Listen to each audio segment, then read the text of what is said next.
કુદરત જ્યારે મહેર કરે ત્યારે જીવસૃષ્ટિ અને સંસાર સોહામણા લાગે છે, પરંતુ જ્યારે એ જ કુદરત કહેર વરસાવે ત્યારે બિહામણા લાગે છે। ત્યારે ખેડૂતોની પણ કંઈક આવી જ પરિસ્થિતિ છે। ત્યારે રાજ્ય સરકારે કમોસમી વરસાદના કારણે ખેડૂતોને થયેલા નુકસાન સામે ખેડૂતોને સહાય આપી છે અને સાથે ટેકાના ભાવે મગફળીની ખરીદીને લઈને મહત્વના સમાચાર આવ્યા ત્યારે ખેડૂતો ખુશ થઈ ગયા હતા અને સાથે જ ઘણી જગ્યાઓ પર ટેકાના ભાવે મગફળીની ખરીદીની પ્રક્રિયા શરૂ પણ થઈ ગઈ છે। ત્યારે રાજકોટ જિલ્લાના ધોરાજી તાલુકાના અતુલ સોલવંટ ગ્રાઉન્ડમાં મગફળીની ટેકાના ભાવની ખરીદી બાદ વિવાદ ઉભો થયો છે। શું છે સમગ્ર વિગત જોઈએ આ અહેવાલમાં। નમસ્કાર દર્શક મિત્રો, બેસ 9 ટીવી ન્યૂઝમાં આપની સાથે હું છું નેહા પટેલ।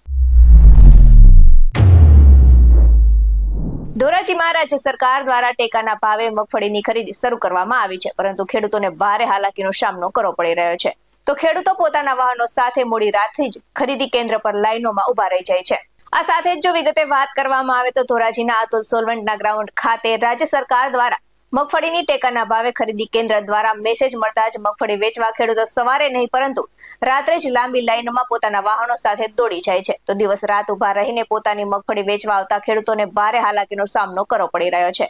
તો ધોરાજીમાં રાજ્ય સરકાર દ્વારા મગફળીની ટેકાના ભાવની ખરીદી બાદ વેરહાઉસ પર મગફળીની ગાડી રિજેક્ટ કરવામાં આવતા ખેડૂતો અને આગેવાનોમાં ભારે રોષ જોવા મળ્યો હતો અને ત્યારબાદ વિરોધ પણ કરવામાં આવ્યો હતો।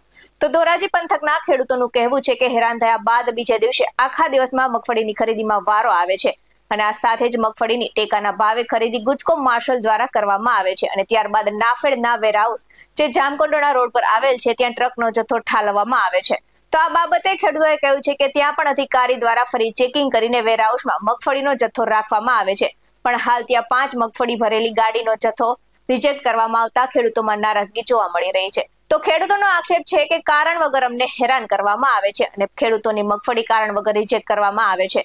ત્યારે આ બાબતે બબાલ થતા ખેડૂત આગેવાનો અને રાજકીય આગેવાનો તેમજ મંડળીના આગેવાનો પણ વેરહાઉસ ખાતે પહોંચ્યા હતા અને સાથે જ જે કુદરતી આફતને કારણે ખેડૂતો પર આપદા આવી છે અને થોડું વધઘટ કરીને ખેડૂતોની મગફળી લઈ લેવી જોઈએ તેવું ખેડૂતોનું કહેવું છે। તો જગતનો દુખી અને નિરાશ થયેલો તાત કહે છે કે દાણો સારો હોવા છતાં અધિકારી દ્વારા મગફળી રિજેક્ટ કરવામાં આવી રહી છે અને આ સાથે જ ખેડૂતોનો મગફળીનો જથ્થો ત્યાં અધિકારી દ્વારા રિજેક્ટ કરવામાં આવતા ખેડૂતો અને ખેડૂત આગેવાનો તેમજ રાજકીય આગેવાનોમાં ભારે રોષ અને વિરોધ જોવા મળ્યો હતો। તો ખેડૂતો અને આગેવાનોએ ખરીદી કેન્દ્ર અને વેરહાઉસ વચ્ચે સંકલનના અભાવને કારણે ખેડૂતોને થતી મુશ્કેલી પર ભાર મૂક્યો છે। તો ધોરાજી શહેર કિસાન મોરચાના પ્રમુખ રમણીકભાઈ બાલતાએ આ અંગે ચિંતા વ્યક્ત કરી છે। જો આ સ્થિતિ યથાવત રહેશે તો ભવિષ્યમાં અતુલ સોલવંટ ખાતેનું મગફળી ખરીદ કેન્દ્ર બંધ થવાની શક્યતા પણ તેમને વ્યક્ત કરી છે। આ સાથે જ શું મુશ્કેલી પડી રહી છે સાંભળીએ ખેડૂતો પાસેથી। અને ધોરાજી તાલુકા નાની પરબડી ગામમાં અમે મગફળી લઈને સામી સાઈડમાં ટ્રેક્ટરો લઈને આવેલા અને અમારી મગફળી તમને કહું સારી છે, ઉતારામાં સારી છે, ઉતારા કાઢ્યા અને બધી જોખાઈ જાય છે। પછી અહીંયા ઉતારવા ટાણે તમને કહું મજૂર લોકો એના બધા તમને કહું પાછી તમને કહું રિજેક્ટ કરે છે અને અમને અહીંયા ખટારા ગાડીઓ ઉતારવા નથી દેતા, એટલે અમારે ત્યાં તમને કહું ખેડૂત હેરાન થાય છે। સાહેબશ્રીને વિનંતી, સરકારશ્રીને સાહેબ છે અમારો કે ભાઈ અમે તમારી વારે છીએ તો છતાં તમને કોઈ હેરાન ન કરે એવી અમારી વિનંતી। અને અમે મગફળી ભરીને આવેલા છીએ, કાલ બપોરના આવેલા છે કે વારાની લાઈનમાં રહેલા છે અને મંડળીવાળા લોકોને આપણે ત્યાં જઈએ તો એ એમ કે છે આ સેમ્પલ નપાસ છે।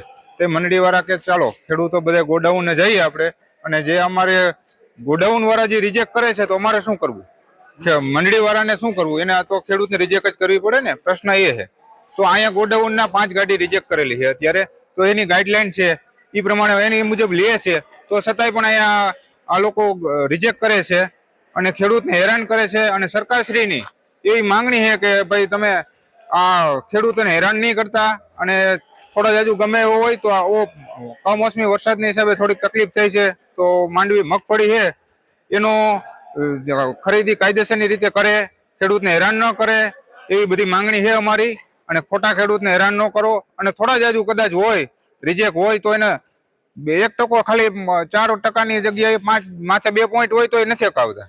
એનો એવો પ્રશ્ન છે કે ખેડૂતને હેરાન કરવાનો આખી વાત એ છે।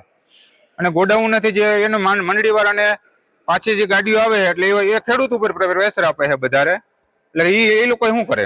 આ સાથે જ વધુમાં ધોરાજી શહેર કિસાન મોરચાના પ્રમુખ શું કહી રહ્યા છે તે પણ જોઈએ। શહેર કિસાન મોરચા પ્રમુખ આજ રોજ જે મગફળીની ખરીદી સરકારશ્રી તરફથી થાય છે એની અંદર જે વેરહાઉસની અંદર જે ગાડીઓને રોકી અને ઉતારતા નહોતા, ખેડૂતો અહીંયા હલાબોલ કરતા હતા, ખેડૂતોના ફોન આવ્યા, અમે બધા પદાધિકારીઓ અહીંયા આવ્યા, સ્થળ નિરીક્ષણ કર્યું ખરેખર અને એ અધિકારી પાસે અમે ઉતારા કરાવ્યા તો ખરેખર એની અંદર કોઈ જાતની તકલીફ નથી, છતાં પણ એન પ્રકારે અધિકારીઓ રાસદેશ રાખી અને માલ રિજેક્ટ કરે છે.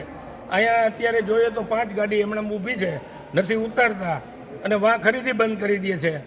તો અમારી એ જ રજૂઆત છે કે ભાઈ જે મગફળીની અંદર તકલીફ છે, જે નબળો માલ છે એ રિજેક્ટ કરો, અમને કોઈ વાંધો નથી, પણ જે ઉતારા પૂરા આવે છે જેની અંદર કોઈ તકલીફ નથી, હવે આ ઝીણા દાણા પણ બહાર કાઢી નાખે, એની અંદર એને ખોલતા હાઈ ક્લાસ વ્યવસ્થિત છે, તેલ નીકળે છે, આવા દાણા કાઢી અને ઉતારા ને એન પ્રકારે છેડા થાય તો એ અમારી એવી માગણી છે કે ભાઈ વ્યવસ્થિત ઉતારા કરો, નુકસાન જે ડેમેજ છે એ જ કાઢો. અને સરકારશ્રી અત્યારે જે ખેડૂતોની વહારે આવ્યા છે અને જે ખરીદી કરે છે એની અંદર અધિકારીઓ પણ સહયોગ આપે અને ખેડૂતો ઉપર જે પૈડા ઉપર પાટું છે એમાં સહકાર આપી અને ખેડૂતોને વારે આવે. આવા જ વધુ અહેવાલ સાથે ફરી મળતા રહીશું. તમે અમારી યુટ્યુબ ચેનલને સબસ્ક્રાઇબ કરવાનું અને અમને ફેસબુક અને ઇન્સ્ટાગ્રામ પર ફોલો કરવાનું ભૂલશો નહીં. બાકી અવનવી અપડેટ્સ મેળવવા માટે આપ જોતા રહો BS9 TV ન્યૂઝ. નમસ્કાર.